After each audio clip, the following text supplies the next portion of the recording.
Hello, my friends, my dear flat earth friends. How are you guys doing today? I'm very happy to present today this video talking about Amelia Earhart. And for the first time, you're going to see her flight path on the flat earth map I have never seen. And this is a high resolution flat earth map that I have drawn her flight path, and it will be available for downloading. You can see all the details. Look at Atlanta, Washington, Nashville, and the cities that she flew by. And we're going to be talking a little bit about Amelia Earhart today and the flat earth. The secret she knew. Was she silenced because she knew too much? Who knows? But this map, this amazing map, is going to be available for downloading. Because normally what you're going to find out there is this one right here. They use the Pac-Man Mercator map to explain her flight's route, and you find this online even as far back as when she started. Earhart starts on world flights. You see, so people they are afraid of flat Earth map. They will hide this map. I actually found out this week that Alex Gleason, he made his map available to, if not all, many libraries in the US, but in 1957 they just decided to hide them, all those flat earth maps that were given to those libraries, and luckily somebody found one in 2015-16, the Boston Library. That's the one that we've been used today. It was restored. So they are scared of flat earth map, so they show this Pac-Man map all the time, the Mercator. There it is again. So this is a flight route according to the Mercator. This is a flight route according to the flat earth map. So let's look at this for a minute. This darker black line is the equator. So we can see that most of her trip was between the equator and the Tropic of Cancer. Most of the time. So she left Oakland in the US, Tucson, New Orleans, Miami, San Juan, Puerto Rico, Caripito in Venezuela, and then Paramaribo. Then she crossed the equator to Brazil, Fortaleza, Brazil, and Natal, Brazil. She crossed the equator, and then she crossed back to when she went to Africa, and these are the places she traveled through in Africa until she reached the Middle East here. From there, she went to the Arabian Peninsula, and then Karachi, Pakistan. Then from there, Calcutta in India, Bangkok, and then other places here in Southeast Asia, Singapore. Then she crossed the equator again towards these islands here. And then she went to Port Darwin in Australia. And she traveled here. And the red line means that the places she flew over there, these places right here. All the red lines are her flight path. Now the blue ones was the ones that she was supposed to fly, but then she disappeared when she was close to Howland Island. But, that's why it's blue. It's like incomplete. She was supposed to fly Howland Island, then Hawaii, back to Auckland. So you can see on the flat earth map how everything makes more sense. Her flight path, and this wonderful map with her flight path will be available online. I want to thank Eric Dubay. I sent him this map and he made a file available online. So you guys, I'm going to place the link here. You can download it. If you're a history teacher, you want to teach the things the way they really work. This is the flat earth map showing Amelia's flight path on the flat earth. Now, I will add some footage. First, I'm going to be reading from the book that we use. We actually use a book in our school, and there's a chapter that talks about Amelia Earhart. So I'm going to be reading a passage of that book. Then I'm gonna add some more footage from other channel that I found really interesting about Amelia Earhart. First of all, I wanna also show you guys this thing here. Yes, this is Amelia, and this is Admiral Byrd. Did she know about the flat Earth? More picture here, Amelia, Admiral Byrd, the same one who said there is more land beyond Antarctica. Our very distinguished guest for this evening is Admiral Richard E. Byrd. Admiral Byrd, you've been to both the North Pole and the South Pole. Is there any unexplored land left on this Earth that might appeal to adventurous young Americans? But strangely enough, there's left in the world today an area as big as the United States that's never been seen by a human being. And that's beyond the pole on the other side of the South Pole from Middle America. And I think it's quite astonishing that there should be an area as big as that unexplored. This is a tremendous So challenge. there's a lot of adventure left down at the bottom of the world. Admiral, do you hope to see that? I do. And that's her again, Amelia Earhart, Admiral Byrd, right here.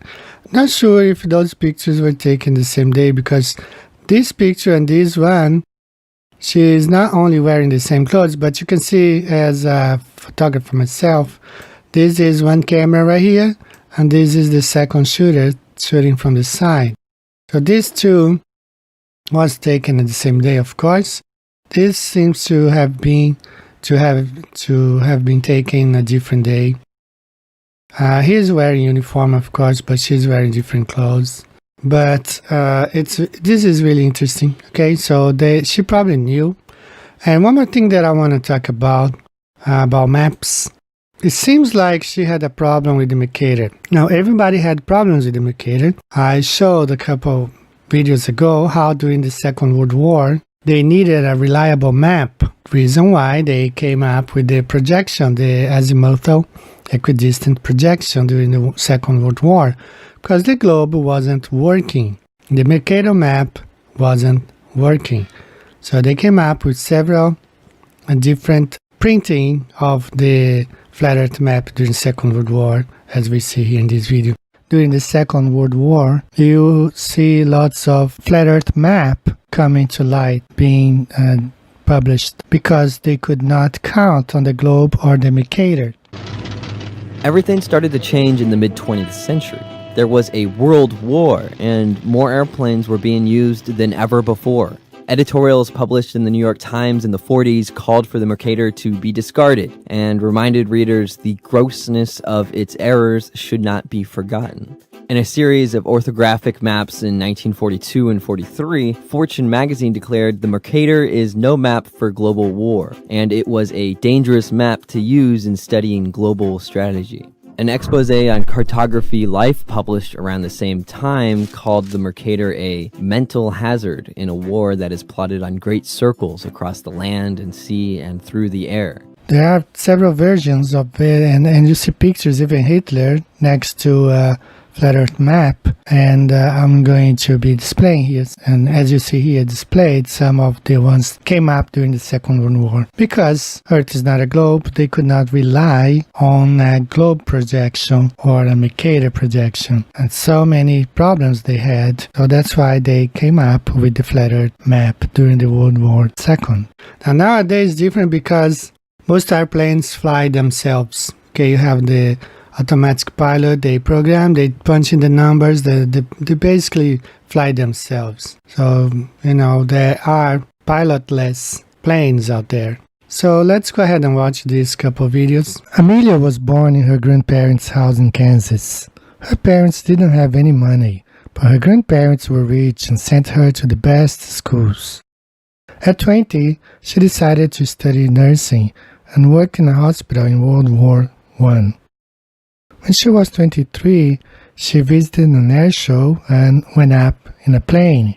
At that moment, she knew that she wanted to be a pilot. In 1920, flying was dangerous and people didn't think it was an activity for women. But Amelia took flying lessons, and a year later, she broke her first record. She flew up to 14,000 feet. She married at 34 but never had children. The next year, she became the first woman and the second person to fly alone across the Atlantic. She was now famous and she traveled around the world to talk about her experiences. And in 1935, when she was 38, she became the first person to fly alone across the Pacific. When she was nearly 40, Amelia wanted to be the first woman to fly around the world. She began the 29,000-mile flight to Miami on June 1st, 1937. On July 2nd, she was nearly at the end of her journey when she and her plane disappeared near Howland Island in the Pacific Ocean. These are rare images. Footage released for the first time shows pilot Amelia Earhart before her ill-fated attempt to fly around the world in 1937. These images were taken just before her flight and came from Amelia's Earhart last photo shoot, Burbank, California, May 1937. It was made public in 2015. So these are rare images of Amelia before she disappeared. Very rare. So there are many other theories that she was captured by the Japanese, or even some people said that once she crossed the equator, she followed and went to Antarctica. Was it true? We don't know. We don't really know what happened for sure. We all know that Amelia was known for getting lost, but no one knew why, because it was told she kept ending back where she started. But this didn't transpire until after the North America trip. She didn't start getting lost until she decided to take a trip around the world. The first trip she had alleged engine problems. The second trip she got lost and they blamed it on the wind current, but she managed to complete it though. The real reason was because the globe map that she followed wasn't accurate. It was told that she had to draw the map on a flat surface just to get the coordinates right, and she was often complaining how the world drew map wasn't right. Problem number one. As the frantic and fruitless search for Amelia continues, the world may not have heard the last from her. Within hours of her disappearance, distress calls are reported by professional radio operators and later by amateurs with shortwave sets around the Pacific and across the United States. Eventually, more than 100 reports come in, and the Navy and news media take them seriously, looking for clues. If Amelia is using her radio, she must be on land. To charge her batteries, she has to run the Electra's right engine, and it can't run unless the propeller is above water. On the night of July 3rd, calls apparently from Amelia are picked up by Pan Am Airways direction finding stations at Midway, Oahu, and Wake Island. When they track the signals to their source, it's in the Phoenix Islands, which includes Gardner, now called Nikamaroro. Some of the messages could help pin down Amelia's whereabouts. In Rock Springs, Wyoming, 16-year-old Dana Randolph claims to have picked up a call from Amelia, who says she is on a reef south of the equator. A woman in eastern Canada says she hears Amelia saying that the navigator is badly injured. Perhaps the most intriguing report comes from St. Petersburg, Florida. Betty Clank was a teenager in 1937. She often spent the afternoon listening to her family's shortwave radio, which was hooked up to a powerful antenna. And she kept a notebook handy to jot down the titles and lyrics of songs she liked. One July afternoon, while searching the dial, she hears a familiar voice.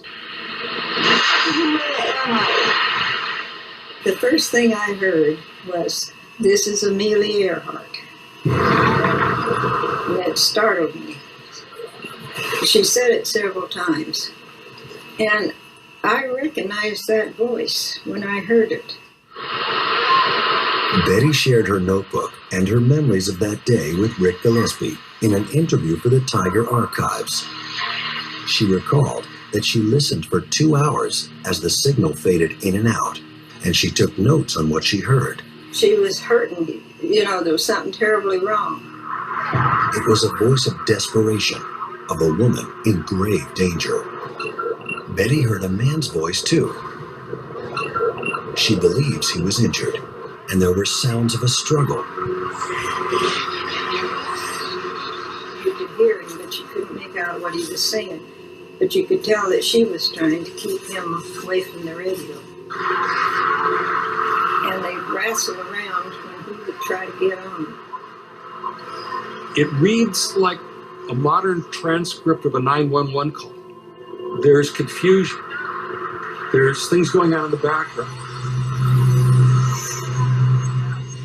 Betty remembers thinking she heard Amelia say New York City, and she wrote that down.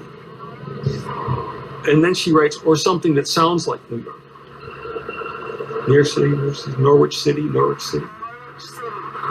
Where we think the plane landed on the reef is right near the shipwreck, the Norwich City. And so you think of Earhart and Noonan on this island, if they don't know the name of the island, and they want to communicate the one thing about this island that is unique and the piece of information they can give, there's a shipwreck there. And the name of the ship is the Norwich City. Betty's notes about rising water would make sense if the plane were parked on the reef, subjected to shifting tides.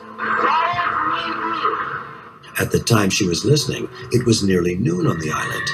The interior of the metal plane would have been broiling hot, which could explain the injured man's desperation to get out. He was so uncomfortable and so miserable that they would just talk. And then he would kind of get out of his head again. The transcriptions in her notebook give us almost too intimate a picture of what was going on that reef. These people were in horrible trouble. Some have questioned how Amelia's signals could have traveled thousands of miles to be picked up by a few random listeners in North America. You're telling me that this young woman was the only person in the entire world that heard those communications? That doesn't seem reasonable or logical to me. But it is possible. The kind of radio that Amelia had on her plane often created extra signals called harmonics at multiples of the original frequency. Those harmonics can bounce off the ionosphere and travel vast distances. Radio expert Bob Brandenburg believes that Amelia's normal daytime frequency of 6,210 kilohertz would generate harmonics that could reach Betty's receiver. Those very high frequencies propagate very well. And so the way Betty described the signal, fading in and out, is exactly consistent with the way that signal would behave at that frequency being transmitted from Gardner Island. Finally, the signal faded out completely. The voices were gone. I don't know how long I sat there. I'd say probably, knowing me, I probably waited an hour. We never heard anymore. Betty may be the last person ever to have heard Amelia Earhart alive. And if she really did, chances are good that Amelia was calling from Nikamororo. Okay, Amelia was starting to see that the Earth map wasn't real and her coordinates were all wrong. She was going by her map, but her map was taking her to the opposite direction. Why? Who knows? Because the Earth is flat, and at that time, they had no idea where the hell anything was aside from America. Everything else was literally guessed and made the hell up and seriously embellished. It was told that what forever be hidden, that she kept saying that the earth looks flat and not round, and that nothing seems to be as it should or where it should be. She was rumored that she was going to write a book on some findings and the true element of the earth. A big hell no. Remember the planes were becoming really popular, was starting to become really popular, and people were starting to see that the current globe map was not quite accurate, and the lines got crossed when some explorers were starting to see these lines. So that's when NASA, the Antarctic Treaty became developed. They didn't want their entire existence and lines to be revealed, not to mention other landmass aside from what we are taught that Richard E. Byrd revealed that was there that coincidentally coincides to the start of the Antarctic Treaty, and NASA became founded. But this whole thing actually started with Amelia Earhart, a woman whom they killed to hide their secret. Alright guys, that's all for today. God bless you. I'm working on another video. Hopefully it'll be up next week. And keep it flat, keep it simple, and let's keep on spreading. For those who think, I was looking at some globe channels past week saying that flat earth is dying. Well, flat earth is being killed. That's a different, that's different than dying out. It's being killed. The opposition, just like even Bill Clinton said, never underestimate the opposition. The opposition is powerful. They own the universities, the studios, the TV stations, the artists, Hollywood, and they're very powerful and rich. And we are not. We are just people, regular people, who know the truth, that the earth is flat. So these powerful people, they can manipulate the media, the internet. We have seen over and over how Google and YouTube have manipulated the numbers, the search engines. You can't find, videos that sometimes I try to find. I can't because they are hidden, totally hidden. So the enemy plays dirty tricks. But flat earth is growing a lot, especially in other countries. I'm originally from Brazil, and there are many people from Brazil embracing flat earth. My book, I have been approached by some Japanese people, and they are translating my book into Japanese. But I'm not talking about just one guy doing a favor to another guy. I'm talking about like a company that approached me, and they hire professionals for the translation. And because there is a growing number of Japanese people interested in flat earth, it's been growing here exponentially. I'm also gonna be translating my book into Portuguese, which is my mother language. And I have been invited to take part of Spanish internet-based radio. I haven't done yet because my time zone is really complicated. I live in Japan, but don't believe those Globers. They are liars. Most of them work for the devil himself. He is the prince of this world, father of lies. NASA or whatever space agents. It's all fake, computer-generated images, no images from space, no satellites. I challenge Wolfie 6020.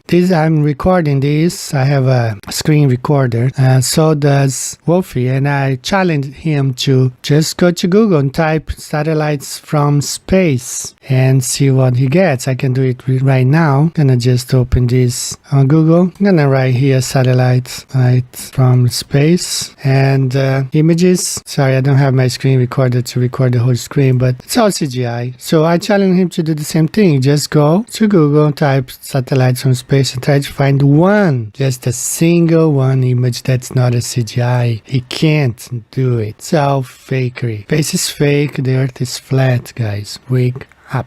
So God bless you. I'll see you next time, and be safe. Did you notice any curvature while we were up there? No. No? What'd you see while we were up there? Just the blue sky, white clouds. Yeah, is it flat or? Pretty flat. Pretty flat? Yeah. Okay.